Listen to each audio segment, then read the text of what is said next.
আসসালামু আলাইকুম প্রিয় শিক্ষার্থী, আশা করি তোমরা সবাই ভালো আছো। আমি আজকে তোমাদের প্রকল্প ব্যবস্থাপনা এই বিষয়ের উপরে 7 নাম্বার ক্লাস দিব। এই ক্লাসে আমি মোটামুটি অধ্যায় 4 অর্থাৎ প্রকল্প ঝুঁকি বিশ্লেষণ এই চ্যাপ্টারটা আমি আলাপ করব। আমি একটু আগে থেকে বলে নিই, প্রকল্প ঝুঁকি বিশ্লেষণ অর্থাৎ প্রজেক্ট রিস্ক অ্যানালাইসিস এই চ্যাপ্টারটার দুটো অংশ। একটা অংশ হলো তোমার থিওরিটিক্যাল কোশ্চেন হবে, বা থিওরিটিক্যাল বিষয় আমাদের পড়তে হবে। এর আরেকটা বিষয় হলো, সেটা হলো এর প্র্যাকটিক্যাল যে বিষয়গুলো আছে অর্থাৎ অঙ্ক অর্থাৎ ম্যাথমেটিক্যাল যে বিষয়গুলো আছে সেগুলো আমাদের এখানে পড়তে হবে।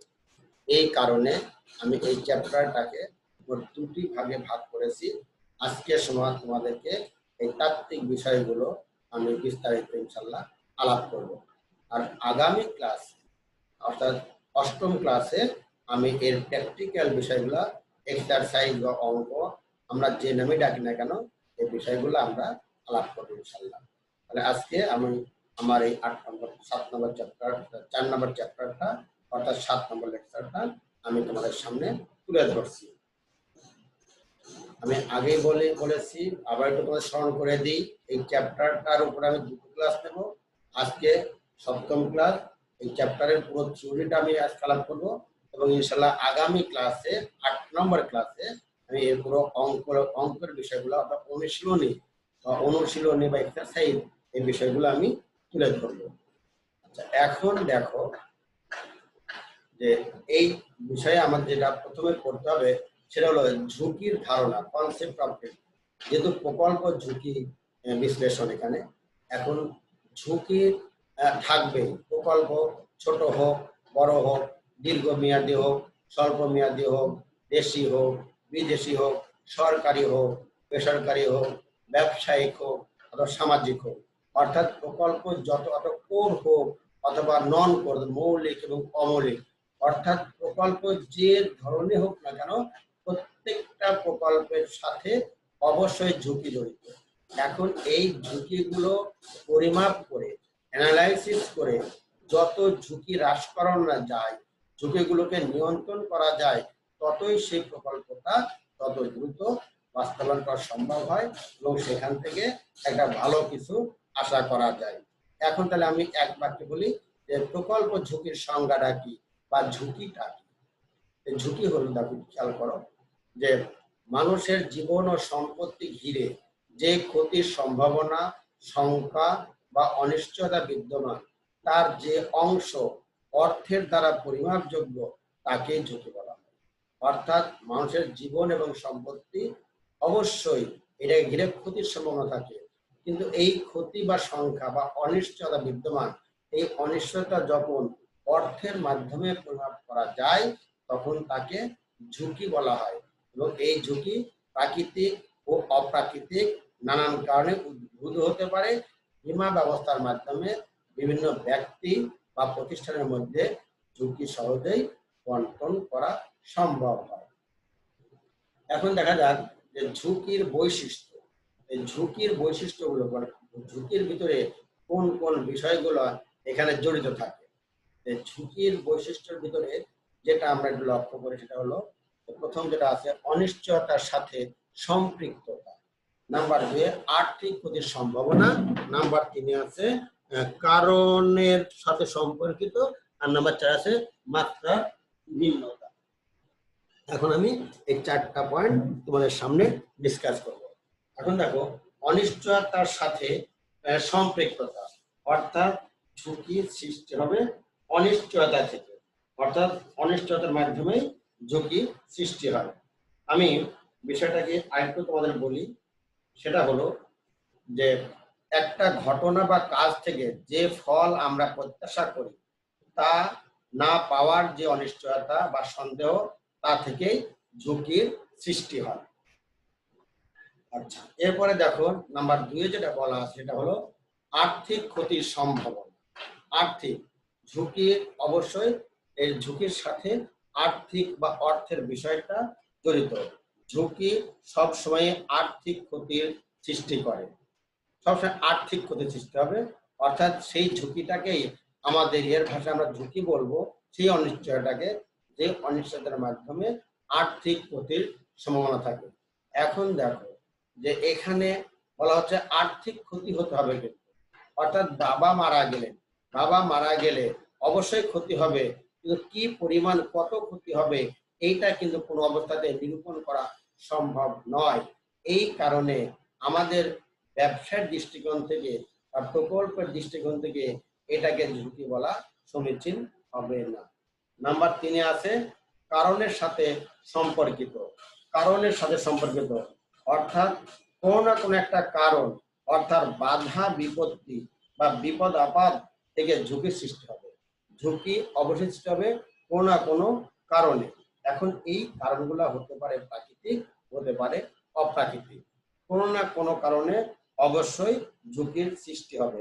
যেমন কারখানায় আগুন লেগে পড়ে যাওয়া, ঝড়ে জাহাজ ডুবে যাওয়া, প্রত্যেকটা ঝুঁকির সাথে কিন্তু অবশ্যই এটার কোনো না কোনো কারণ জড়িত থাকে বা থাকবে। আচ্ছা, এরপরে যেটা আছে মাত্রার ভিন্নতা। মাত্রা, ঝুঁকির মাত্রার কিন্তু মাত্রার ভিন্নতা থাকবে।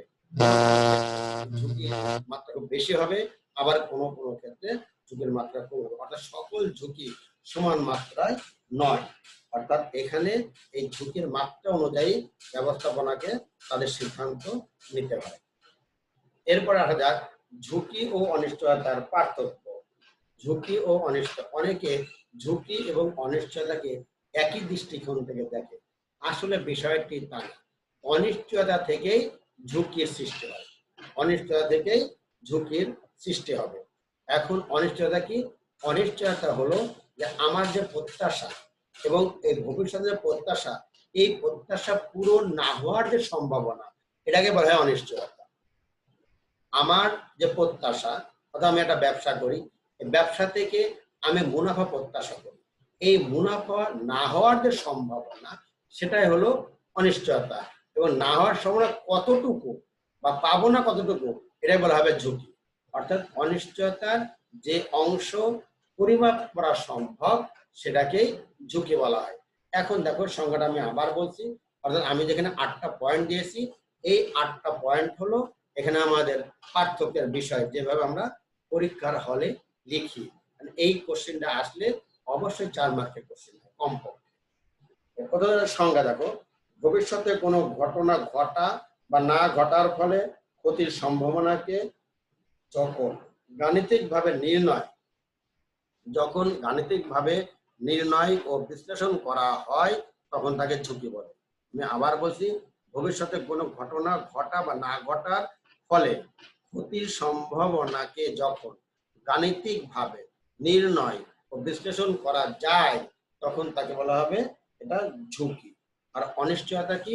দেখো, অনিশ্চয় হলো ভবিষ্যতে কোনো অনিশ্চিত ঘটনা ঘটা বা না ঘটার ফলে ক্ষতির সম্ভাবনাকে যখন গাণিতিকভাবে নির্ণয় ও বিশ্লেষণ করা যায় না, তখন তাকে অনিশ্চয়তা বলে।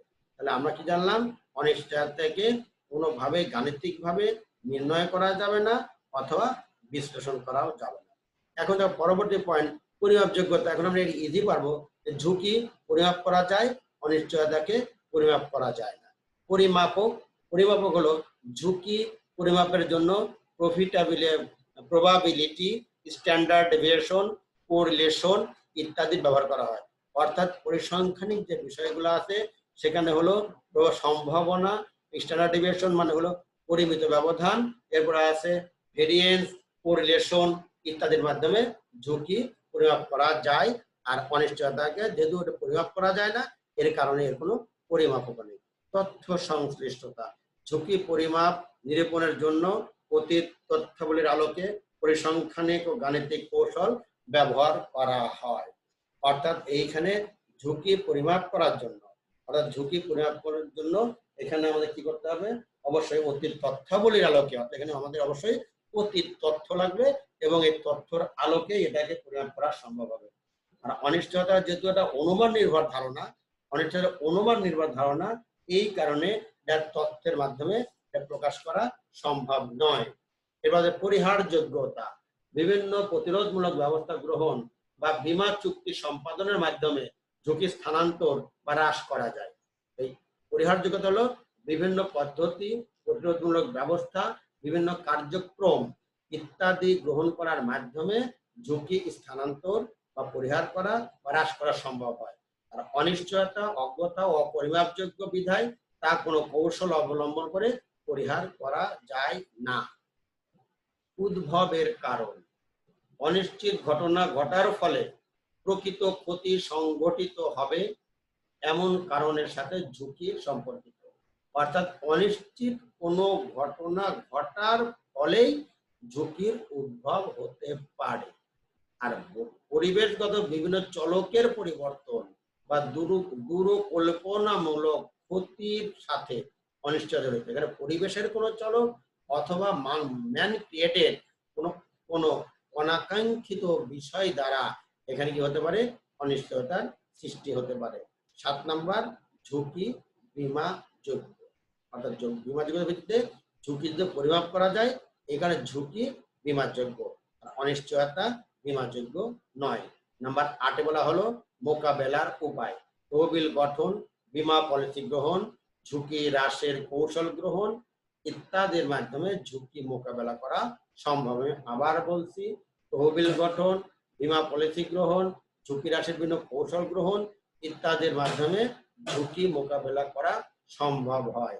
আর অনিশ্চয়তা, এটা আত্মরক্ষার্থে ফটকা, চোট ভুক্তি, গবেষণা ইত্যাদির মাধ্যমে অনিশ্চয়তা মোকাবেলা করা সম্ভব। অর্থাৎ অনিশ্চয়তাকেও মোকাবেলা করা যায়, তবে এইখানে আত্মরক্ষার্থে ফটকা, এরপরে চোট ভুক্তি, গবেষণা কার্যক্রম ইত্যাদি গ্রহণের মাধ্যমে অনিশ্চয়তা মোকাবেলা করা সম্ভব হয়।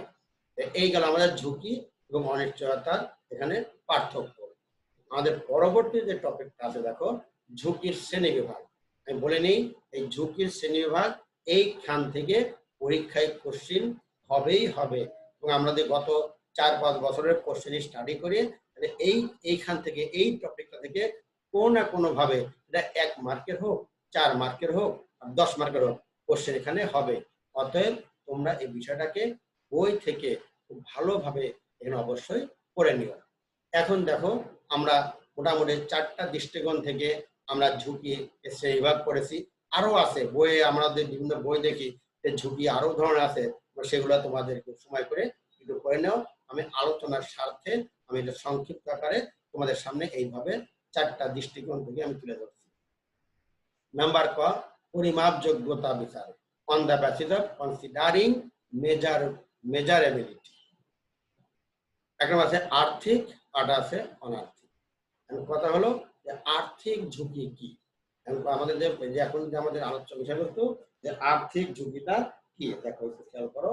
সেটা হলো যে কোনো বিপদজনক বা ঝুঁকিপূর্ণ অবস্থা, কার্যক্রম বা দুর্ঘটনা থেকে কোনো ব্যক্তি বা প্রতিষ্ঠানের যে আর্থিক ক্ষতির সম্ভাবনা লক্ষ্য করা যায়, তাকে আর্থিক ঝুঁকি বলে।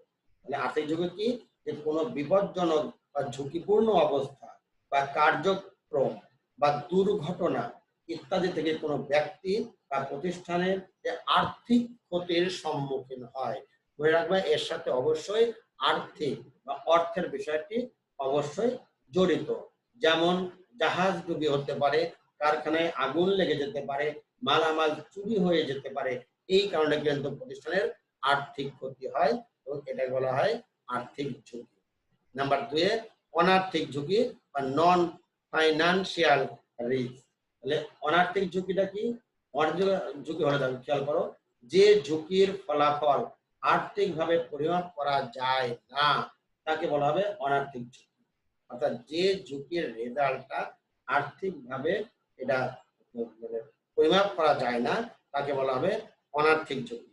যেমন তুমি একটু ধরে নাও যে ধরো কোনো একটা প্রতিষ্ঠানের কোনো কারণে তাদের সুনামের হানি হয়েছে, যার ফলে ক্রেতা সাধারণ ওই প্রতিষ্ঠান থেকে মুখ ফিরিয়ে নিচ্ছে। এটা অবশ্যই ঝুঁকি, অবশ্যই ক্ষতি। এই ক্ষতির মাত্রা কত, এটা কোনো অবস্থাতেই আর্থিকভাবে পরিমাপ করা সম্ভব নয়। এই কারণে ওই ক্ষতিটাকে বা ওই ঝুঁকিটাকে বলা হবে অনার্থিক ঝুঁকি। নাম্বার খতে ফলাফল বিচারে আমাদের ঝুঁকির শ্রেণী হয়। ফলাফল বিচারে এখন দেখো বিশুদ্ধ ঝুঁকি বা পিওর ঝুঁকি, আটা আছে আমাদের ফটকা বা দুরকল্পনামূলক ঝুঁকি। এখন বিশুদ্ধ ঝুঁকি কি? যে সকল সম্ভাব্য বিপজ্জনক বা ঝুঁকিগত অবস্থায় অথবা কোনো দুর্ঘটনায় ব্যক্তি বা প্রতিষ্ঠান নিশ্চিতভাবেই ক্ষতির সম্মুখীন হবে, তখন তাকে বলা হবে বিশুদ্ধ ঝুঁকি। যেমন যে সমস্ত বিপদ বা ঝুঁকিগত কারণে বা দুর্ঘটনার কারণে কোনো ব্যক্তি বা প্রতিষ্ঠান নিশ্চিতভাবে ক্ষতিগ্রস্ত হবেই হবে বা ঝুঁকির মধ্যে পড়বে, তাকে বলা হবে বিশুদ্ধ ঝুঁকি। যেমন মালামাল পুড়ে গেলে, মালামাল চুরি হয়ে গেলে, দুর্ঘটনায় কোনো মানে সমুদ্র দুর্ঘটনায় কোনো জাহাজ ডুবি হলে হবেই হবে, ক্ষতি হবে, এটা বা ঝুঁকি হবেই, এটা বিশুদ্ধ ঝুঁকি। আর ফটকা ঝুঁকিটাকে দেখো, ফটকা ঝুঁকি স্পেকুলেটিভ রিস্ক বলা হয় ইংরেজিতে। যে ধরনের ঘটনা বা অনিশ্চয়তার ফলে ব্যক্তি বা প্রতিষ্ঠানের প্রত্যাশিত ফলাফলের বাইরে লাভ বা ক্ষতি উভয় সম্ভাবনা থাকে, তাকে বলে ফটকা ঝুঁকি। অর্থাৎ আবার বলতে আপনি খেয়াল করো, যে ঘটনা বা অনিশ্চয়তার ফলে ব্যক্তি বা প্রতিষ্ঠানের প্রত্যাশিত ফলাফলের বাইরে কোনো লাভও হতে পারে, আবার কোনো ক্ষতিও হতে পারে। এমন কোনো ঘটনা ঘটলো যে ঘটনা ঘটার ফলে ওই প্রতিষ্ঠান লাভও হতে পারে, আবার ক্ষতিও হতে পারে, তাকে বলা হবে ফটকা ঝুঁকি। যেমন আমি বলি, ধরো কোনো কারণে বাজারে যদি কোনো পণ্যের সংকট হয়ে যায়, তাহলে একদিকে দাম বেড়ে গেলে জনগণ বা ক্রেতা সাধারণ সেই পণ্যটা নাও কিনতে পারে, এটা হলো এক ধরনের ঝুঁকি। আবার যদি উল্টা হতে পারে, যখন দাম বেড়ে গেল তখন লোকে বেশি করে আবার পণ্য কিনে রাখে, ভবিষ্যতে আরো দাম না বাড়ে, সেখানে বিজনেসম্যানরা করে কি, এটা সেল করে আরো বেশি মুনাফা করতে পারে, এটা বলা হবে ফটকা ঝুঁকি। এবার হাজার নাম্বার গতে কারণ ও ফলাফল বিচারে on the basis of considering cause and outcome. মৌলিক ঝুঁকি। দেখো মৌলিক ঝুঁকির বিষয়টা কি? মৌলিক ঝুঁকি হলো যে ঝুঁকি ব্যক্তি বা প্রতিষ্ঠানের নিয়ন্ত্রণ অযোগ্য কোনো কারণে উদ্ভব হয় এবং এর ফলাফল সবাইকে সাধারণভাবে ক্ষতিগ্রস্ত করে তোলে, তাকে মৌলিক ঝুঁকি বলে। অর্থাৎ মৌলিক ঝুঁকি হলো এমন এক ধরনের ঝুঁকি যে ঝুঁকি কোনো প্রতিষ্ঠানের কোনো একক ব্যক্তির ক্ষমতার বাইরে, নিয়ন্ত্রণের বাইরে, কিন্তু এই ঘটনা ঘটলে পরে সবাই ক্ষতির সম্মুখীন হবে, তখন তাকে বলা হবে মৌলিক ঝুঁকি। যেমন প্রাকৃতিক যদি কোনো ঝড় ঝঞ্ঝা ইত্যাদির কারণে যদি কোনো ক্ষতি হয় বা কোনো ঝুঁকির সৃষ্টি হয়, এটা একটা মৌলিক ঝুঁকি, কারণ সকলে মিলেও কিন্তু এটার উপরে কোনো ধরনের ডিপেন্ড করা যায় না। আবার দেখ কোনো কারণে মালিকের সিদ্ধান্ত কারণ, অর্থাৎ একটা প্রতিষ্ঠানের ব্যবসায়িক যে মালিক, এই মালিকদের সিদ্ধান্তের কারণে যদি শ্রমিকদেরকে চাকরি হারাতে হয়, সেটা কিন্তু একটা মৌলিক ঝুঁকি, কারণ এটা ওই একক কোনো শ্রমিকের হাতে বা কর্মচারীর হাতে এই বিষয়টা আর তার হাতে থাকে না, তার নিয়ন্ত্রণ বাইরে। এরপর আমরা দেখা যাক যে নির্দিষ্ট ঝুঁকি। যে ঝুঁকি ব্যক্তিগত বা প্রাতিষ্ঠানিক কারণে উদ্ভূত হয় এবং ফলাফলও কোনো বিশেষ ব্যক্তিবর্গ বা প্রতিষ্ঠানের উপর আপতিত হয়, তাকে নির্দিষ্ট ঝুঁকি বলে। তাহলে কি হলো দেখো, এখানে বলা হলো কোনো ব্যক্তি বা প্রাতিষ্ঠানিক কারণে যে ঝুঁকি উদ্ভূত হবে এবং ওই ঝুঁকি ব্যক্তি বা প্রতিষ্ঠান ইচ্ছা করলেই এটাকে নিয়ন্ত্রণ করতে পারে, তাকে বলা হবে নির্দিষ্ট ঝুঁকি। যেমন আগুন ধরে কোনো বিষয় পুড়ে যাওয়া, আর তাহলে আগুন ধরে পুড়ে যাওয়া হতে পারে। এরপরে কি হতে পারে? চুরি হতে পারে, দুর্ঘটনা ঘটতে পারে। এগুলো কিন্তু আমরা একটু খেয়াল করলেই, আমরা যদি সতর্ক থাকি, এই ঝুঁকিগুলো অনেকটা কমানো যায় এবং এটা কারো না কারো নিয়ন্ত্রণ বা কত গ্রুপে এটা নিয়ন্ত্রণ করা সম্ভব হয়। আট হলো আমাদের বীমাযোগ্যতার বিচারে। যে ঝুঁকিগুলো বীমাযোগ্য, অর্থাৎ যে ঝুঁকির জন্য বীমা করা যায় তাকে বীমাযোগ্য ঝুঁকি বলে, আর যে বিষয়গুলো বীমা করা যায় না সেগুলোকে বীমা অযোগ্য ঝুঁকি বলে। আমাদের পরবর্তী যে টপিকটা দেখো, এখানে ব্যবসায়িক ঝুঁকি ও বীমাযোগ্য ঝুঁকির পার্থক্য। ব্যবসায়িক ঝুঁকি ও বীমাযোগ্য ঝুঁকি, ব্যবসায়িক ঝুঁকি ও আর্থিক ঝুঁকির পার্থক্য। এই বিষয়টাও কিন্তু আমাদের এর আগে দু একবার আমাদের ন্যাশনাল ইউনিভার্সিটির এই কোর্সে পরীক্ষা এসেছিল, এই জন্য আমি হাইলাইট করছি। একটু দেখো, আমি সংজ্ঞা দিয়ে আমি চলে যাবো, কারণ আমাদের পরবর্তীতে আরো বেশ কিছু টপিক আমাদেরকে এখানে অবশ্যই পড়াতে হবে। এখানে দেখো যে ব্যবসায়িক ঝুঁকি আর্থিক ঝুঁকির পার্থক্য আমাদের প্রথমেই আমাদের সংজ্ঞাটা জানতে হবে। তোমরা নিঃসন্দেহে স্ক্রিনে সংজ্ঞা দেখতে পাচ্ছ। আমাদের ব্যবসায়িক ঝুঁকির সংজ্ঞাতে বলা হচ্ছে, দেখো ব্যবসায়িক প্রতিষ্ঠানের আর্থিক ক্ষতি বা মুনাফা হ্রাস পাওয়ার সম্ভাবনাকে ব্যবসায়িক ঝুঁকি বলে। অর্থাৎ আর্থিক ক্ষতি বা মুনাফা হ্রাস পাওয়ার যে সম্ভাবনা তাকে বলা হয় ব্যবসায়িক ঝুঁকি। আর আর্থিক ঝুঁকিটা কি, দেখো বিপজ্জনক বা ঝুঁকিপূর্ণ অবস্থা, কার্যক্রম বা দুর্ঘটনা থেকে কোনো ব্যক্তি বা প্রতিষ্ঠানের যে আর্থিক ক্ষতির সম্ভাবনা লক্ষ্য করা যায় তাকে আর্থিক ঝুঁকি বলে। তাহলে ব্যবসায়িক ঝুঁকির দুটো পার্ট, এখানে আর্থিক ক্ষতিও আছে, মুনাফার সম্ভাবনাও আছে। আর আর্থিক ঝুঁকির ক্ষেত্রে আর্থিক ক্ষতির সম্ভাবনা এখানে থাকে। উৎস কি? ব্যবসায়িক ঝুঁকির উৎস হলো প্রাকৃতিক ও মানবিক অনিশ্চয়তা। আর আর্থিক ঝুঁকির উৎসটা হলো অর্থনৈতিক অনিশ্চয়তা। নির্ধারক এবার বিনিয়োগ নীতি দ্বারা ব্যবসায়িক ঝুঁকি নির্ধারিত হয়। আর বিনিয়োগ নীতি ও মূলধন কাঠামো উভয়ের আর্থিক নীতির নির্ধারক। এখানে মূলধন নীতি, বিনিয়োগ নীতি থাকবে আর মূলধন কাঠামো থাকবে। এবার নিয়ন্ত্রণ, ব্যবসা প্রতিষ্ঠানের মালিক, কর্মকর্তা ও কর্মচারী সহ সকল ব্যক্তি মিলে ব্যবসায়িক ঝুঁকি নিয়ন্ত্রণ করতে পারে। আর মূলধন কাঠামো পরিবর্তন করে আর্থিক ঝুঁকি নিয়ন্ত্রণ করা যায়। তাহলে মূলধন কাঠামো কি? ক্যাপিটাল স্ট্রাকচার, অর্থাৎ একটা মূলধন কাঠামো শেয়ার মূলধন এবং ঋণ মূলধন নিয়ে যে কাঠামো তৈরি করা হয় তাকে বলা হয় মূলধন কাঠামো। আমি আবার বলছি, একটা প্রতিষ্ঠানে ঋণ মূলধন এবং আমাদের মালিকদের বিনিয়োগকৃত মূলধন, এই দুই ধরনের মূলধনের সমন্বয়ে মূলধন কাঠামো গঠিত হয়। এইটাকে পরিবর্তন করে আর্থিক ঝুঁকি নিয়ন্ত্রণ করা যায়। ব্যবসায়িক ঝুঁকি এইটা পরিমাপক হলো ভেদাঙ্ক, যাকে বলা ইংলিশে ভেরিয়েন্স, পরিমিত ব্যবধান, স্ট্যান্ডার্ড ডেভিয়েশন, আরো আছে কোরিলেশন, রিগ্রেশন ইত্যাদির মাধ্যমে ব্যবসায়িক ঝুঁকি নিয়ন্ত্রণ করা যায়। আর আর্থিক ঝুঁকি পরিমাপ করার উপায় হলো আর্থিক লিভারেজ। তোমরা ফিনান্সে পড়ে আসছো, আবার ফোর্থ ইয়ারে আরো আমাদের ফিনান্স বিনিয়োগ ইনভেস্টমেন্ট ম্যানেজমেন্ট নামে একটা কোর্স আছে, সেখানে লিভার সম্পর্কে তোমাদের ব্যাপক আকারে স্যাররা ডিসকাস করবে। সর্বশেষ নাম্বার 6, নির্ভরশীলতা, বিনিয়োগ পরিকল্পনার উপর ব্যবসায়িক ঝুঁকি নির্ভরশীল। আর বিনিয়োগ নীতি ও মূলধন কাঠামোর উপর আমাদের হলো কি যে আর্থিক ঝুঁকি এখানে নির্ভরশীল।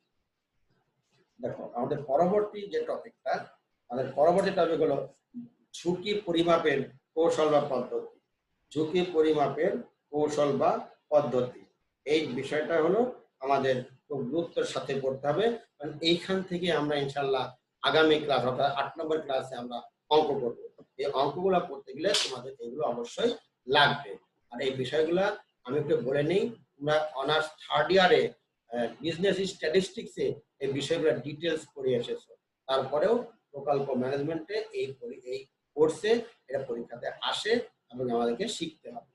1 নম্বর দেখো পরিসর, রেঞ্জ, কোন তথ্য সারির সর্বোচ্চ ও সর্বনিম্ন মানের পার্থক্যই হলো পরিসর। আচ্ছা, তাহলে সর্বোচ্চ মান এবং সর্বনিম্ন মান, এটা হলো পরিসরের সংজ্ঞা, পার্থক্য। নাম্বার 2, পরিমিত ব্যবধান, স্ট্যান্ডার্ড ডেভিয়েশন, কোন নিবেশনের গড় থেকে রাশিগুলোর পার্থক্যের বর্গ সমূহের সমষ্টিকে মোট তথ্যের সংখ্যা দ্বারা ভাগ করলে যে ভাগফল পাওয়া যায় তার বর্গমূলকে পরিমিত ব্যবধান বলে। আসলে এই সংখ্যাগুলো দেওয়া হয় কি জানো? এই সংখ্যাগুলো হলো সূত্রের আলোকে এই সংখ্যাগুলো দেওয়া হয়। এই জন্য যখন আমরা অঙ্ক করব এই বিষয়গুলো আমাদের কাছে আরো ক্লিয়ার কাট ধারণা হবে। আচ্ছা, এরপরে নাম্বার 3 আছে কোএফিসিয়েন্ট অফ ভেরিয়েশন, ভেদাঙ্ক। স্ট্যান্ডার্ড ডেভিয়েশন আর কোএফিসিয়েন্ট অফ ভেরিয়েশন এটা খুব বেশি পার্থক্য নেই। এটা দেখো সঙ্গে কি বলছে, প্রকল্পের ঝুঁকি পরিমাপের অন্যতম পরিমাপক হলো ভেদাঙ্ক।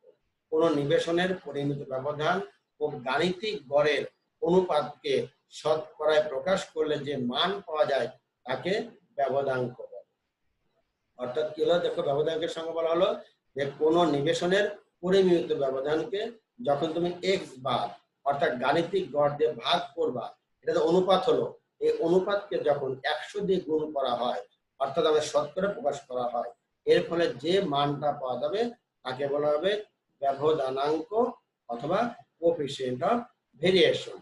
এরপর আছে ভেদাঙ্ক, কোএফিসিয়েন্ট অফ ভেরিয়েশন এর স্কোয়ার দিলে পরেই এটা আমাদেরকে পাওয়া যাবে, আমাদের ভেদাঙ্ক পাওয়া যায়, মানে সিগমা স্কোয়ার তাকে আমরা সংক্ষেপে বলি।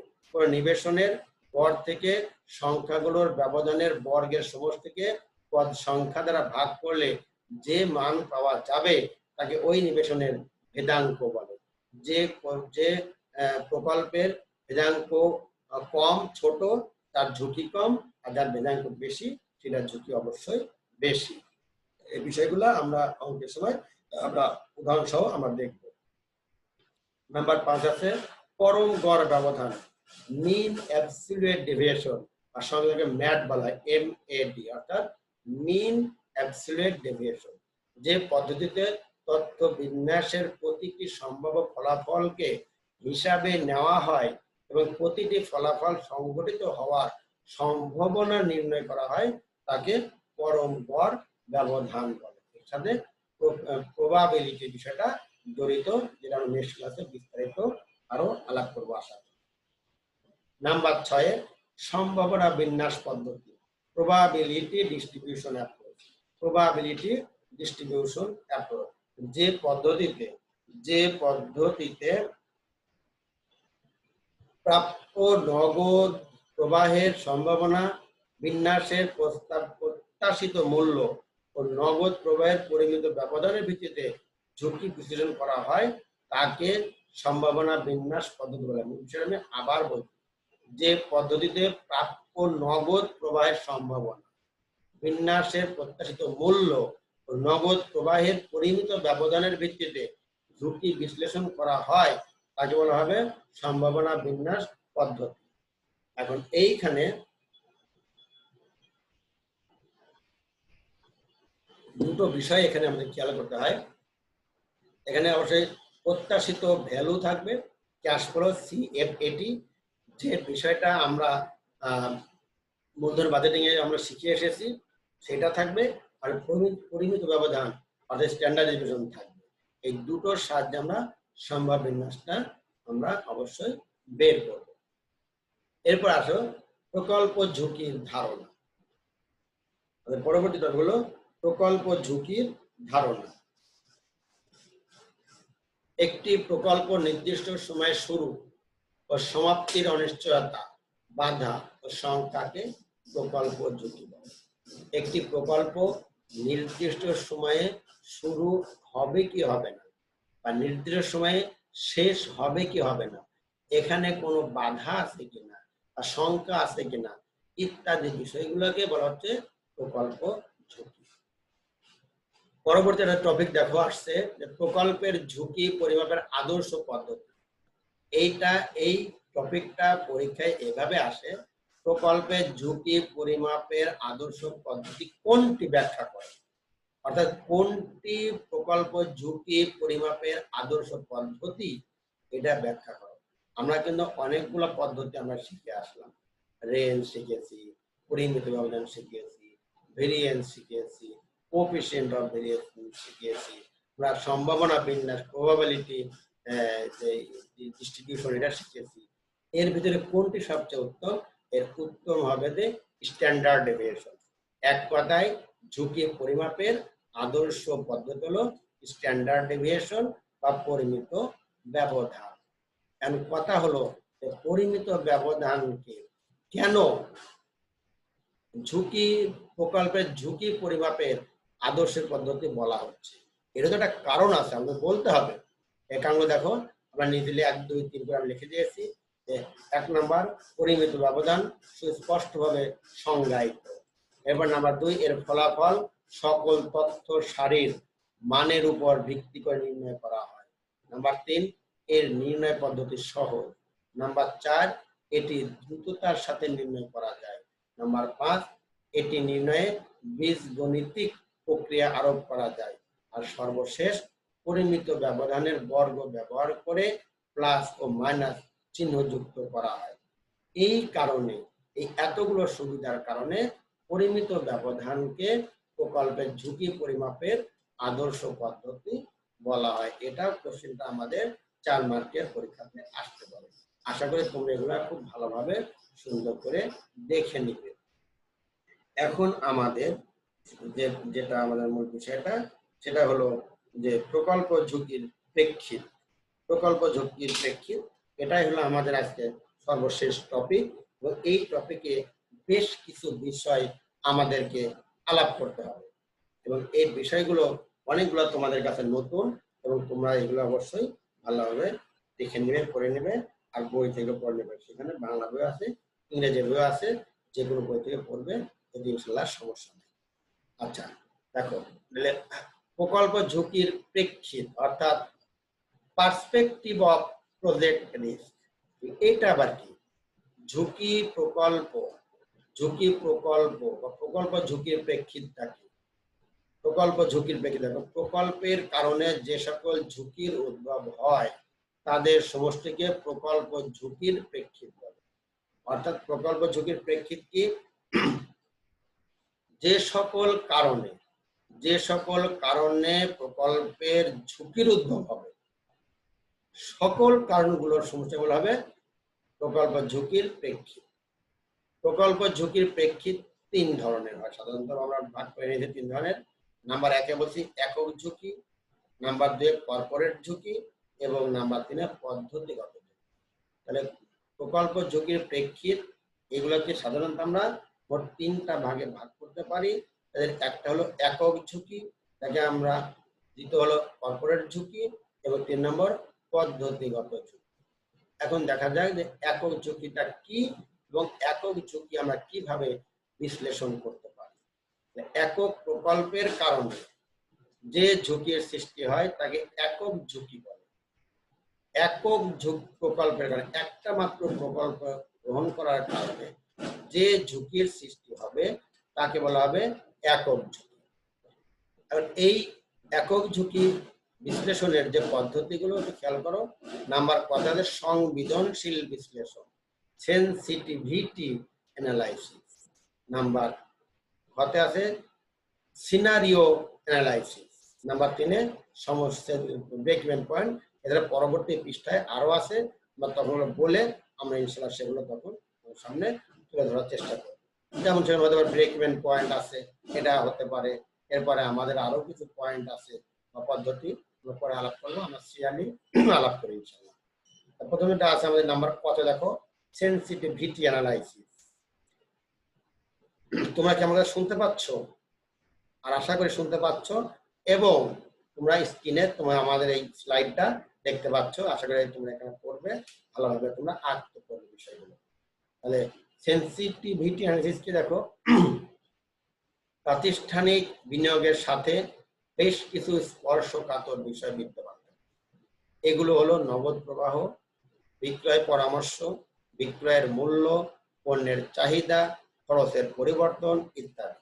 অর্থাৎ যে কোনো প্রতিষ্ঠানে বিনিয়োগের সাথে বেশ কিছু সেনসিটিভ বিষয় ইনভলভ থাকে। কি সে বিষয়গুলো?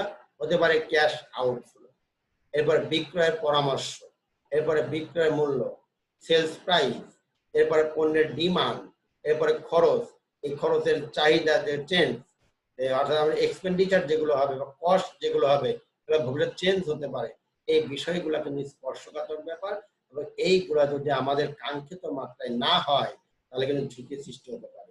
এরপরে কি বলা হলো, এরূপ স্পর্শকাতর বিষয়গুলোর যে কোনো একটির পরিবর্তন হলে নিট বর্তমান মূল্যেরও পরিবর্তন হয়।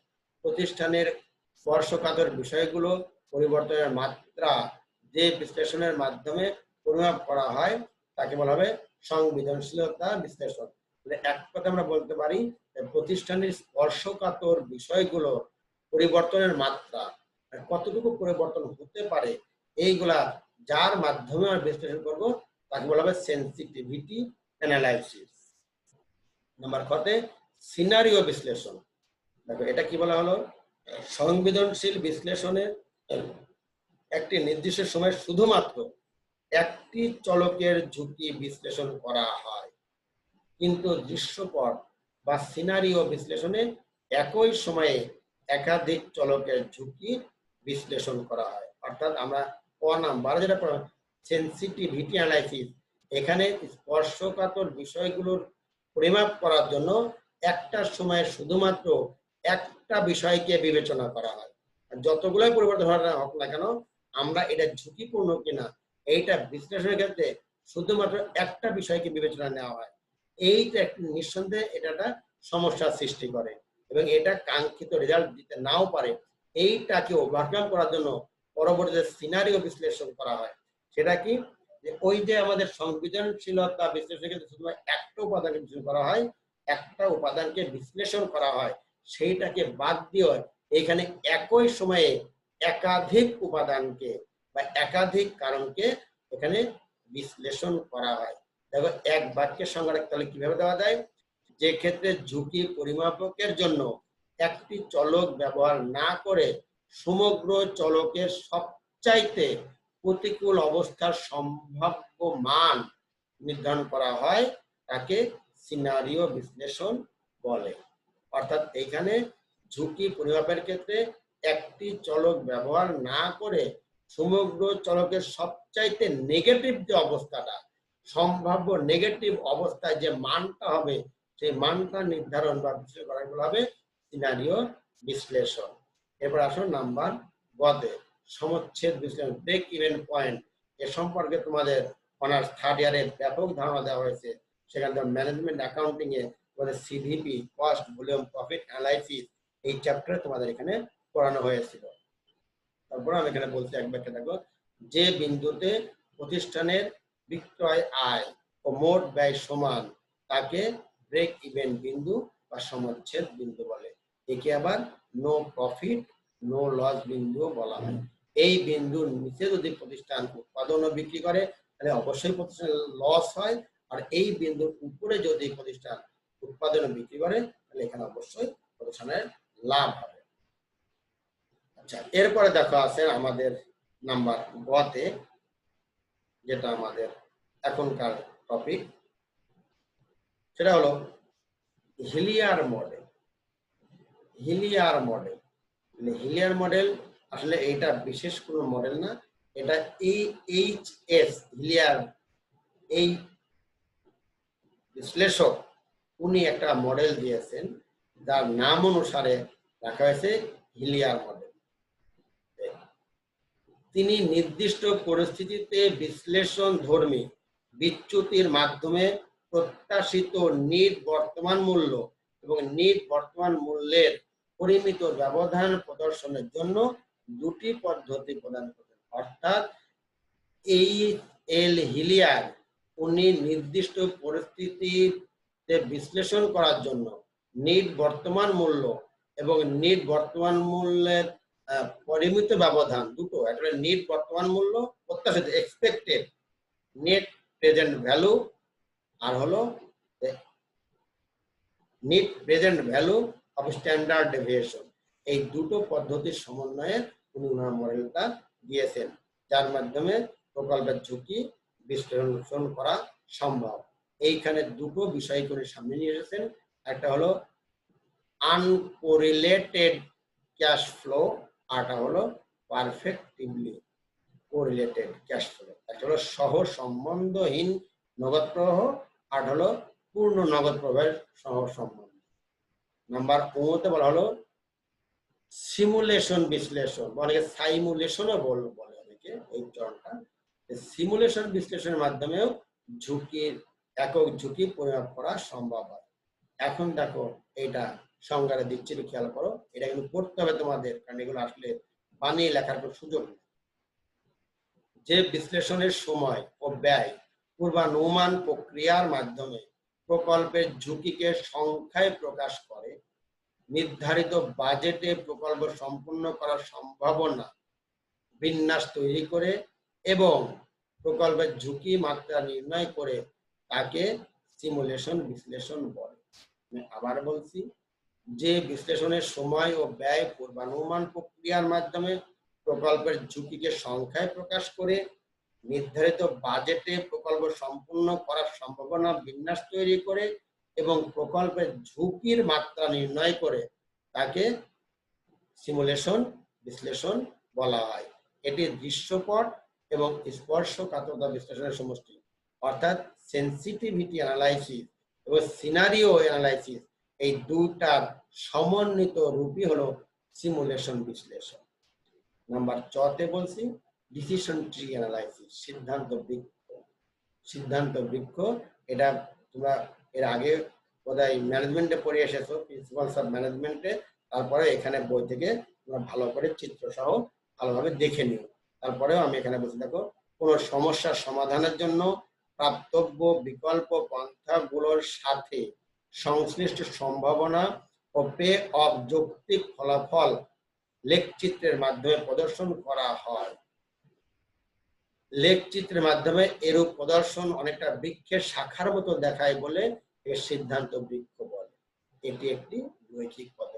সিদ্ধান্ত বৃক্ষ এটা হলো লৈখিক পদ্ধতি, গ্রাফ পেপারের মাধ্যমে উপস্থাপন করা হয়। এখানে কিভাবে পড়া দেখো, যে কোনো সমস্যার সমাধানের জন্য প্রাপ্তব্য বিকল্প পন্থাগুলোর সাথে সংশ্লিষ্ট সম্ভাবনা ও পে অফ সহ যৌক্তিক ফলাফল লেখচিত্রের মাধ্যমে প্রদর্শন করা হয়। আর এই প্রদর্শন করার ফলে এটা অনেকটা বৃক্ষের শাখার মতো দেখায়, এই জন্য তাকে বলা হয় সিদ্ধান্ত বৃক্ষ বা ডিসিশন ট্রি। এটা ধরো এ, এরপরে বি সি ডি হয়, এরপরে E F G H I হয়, মানে ক্রমে ক্রমে এই দিক থেকে এই দিকে বড় হতে থাকে। এখান থেকে শুরু করে আস্তে আস্তে বড় হয়ে যায় ডান দিকে, এটাই বলা হয় ডিসিশন ট্রি। এটা বই দেখে নেবা, সুন্দর করে চিত্র সহ আমাদের এগুলো দেওয়া আছে। এরপরে নাম্বার 2 আছে পরপরের ঝুঁকি। আগের এই চপন্ত আমরা 6টা পড়লাম, এটা কিন্তু আমাদের ওই একক ঝুঁকি পরিমাপের পদ্ধতি ছিল ওই 6টা। তাহলে পরপরের ঝুঁকি, একটি প্রকল্প গ্রহণের ফলে ব্যবসায়ের যে ঝুঁকির সৃষ্টি হয় তাকে পরপরের ঝুঁকি বলে। একটি প্রকল্প গ্রহণের ফলে ব্যবসায়ের যে ঝুঁকির সৃষ্টি হতে পারে তাকে বলা হবে কর্পোরেট ঝুঁকি। সর্বশেষ নাম্বার 3 পদ্ধতিগত ঝুঁকি, সিস্টেমেটিক রিস্ক। বিভিন্ন বিনিয়োগকারীর দৃষ্টিকোণ হতে যে ঝুঁকির সৃষ্টি হয় তাকে বলা হবে পদ্ধতিগত ঝুঁকি। অর্থাৎ যখন অনেকগুলো বিকল্প একাধিক বিনিয়োগকারীর দৃষ্টিকোণ হতে যে ঝুঁকির সৃষ্টি হবে তাকে বলা হবে এখানে আমাদের হলো যে প্রকল্প আমাদের ঝুঁকিটা। এখন তোমাদের একটু বিষয়টা বলি যে এই চ্যাপ্টারটা কিন্তু এখানে তাত্ত্বিক ভাবে পড়ালেও কিন্তু এখানে অনেকগুলো কনসেপ্ট তোমাকে অবশ্যই ক্লিয়ার করতে হবে, না হলে এর কোনো অঙ্ক আসলে তোমরা কোনো অবস্থাতেই পরীক্ষায় লিখতে পারবে না। এই কারণে তোমাদের প্রতি আমার একটা পরামর্শ হলো যে তোমরা এই চ্যাপ্টারটা, এই থিওরিটা খুব ভালো করে আয়ত্ত করার পরে এর পরবর্তীতে তোমরা 8 নম্বর লেকচারটা দেখবা ও সেটা আয়ত্ত করবেন। এখানে লেকিংস থাকে তাহলে ওখানে যেতে পারবে না। যেমন ওখানে আমরা শিখবো, আমাদের সময় খুব বেশি নাই, হয়তো আমরা 1 থেকে 2 মিনিট সময় আর হাতে পাবো। তারপরে সময় শেষ হওয়ার আগে আমি তোমাদেরকে একটু বিষয় এখানে জানিয়ে দিচ্ছি। সেটা হলো আমরা পরবর্তীতে যেটা আমরা পড়াবো সেখানে রেঞ্জ মানে পরিসর নির্ণয় করব, স্ট্যান্ডার্ড ডিভিয়েশন নির্ণয় করব, আমরা সিবি কোএফিসিয়েন্ট অফ ভেরিয়েন্স নির্ণয় করব। এরপর সেই কোন প্রকল্পটা ভালো বা কোনটা ঝুঁকিপূর্ণ, কোনটা বেশি ঝুঁকি বা কম ঝুঁকি, এই বিষয়গুলো আমরা ধারাবাহিকভাবে আমরা আলাপ করব। এই জন্য আবার আমরা আলাপ করব, সেখানে আমরা এনপিভি বের করব। সেই এনপিভি বের করার পরে তারপর প্রবাবিলিটি সম্ভাবনা বের করব, এবং এই সম্ভাবনার মাধ্যমে সম্ভাবনা বিন্যাসের মাধ্যমে কোন প্রকল্পটা বেশি ঝুঁকিপূর্ণ বা কোনটা কম ঝুঁকিপূর্ণ, এই বিষয়গুলো নিয়ে আমরা ইনশাল্লাহ আগামী ক্লাসে আলাপ করব। এর আগে তোমরা ভালো থেকো, সুস্থ থাকো, এই বিষয়গুলো পড়াশোনা করো, বই কেন, বই নিয়ে পড়াশোনা করো, কারণ পড়াশোনার কোনো বিকল্প নাই। ভালো থেকো, সুস্থ থাকো, আল্লাহ হাফেজ। আগামী ক্লাসে আবার দেখো।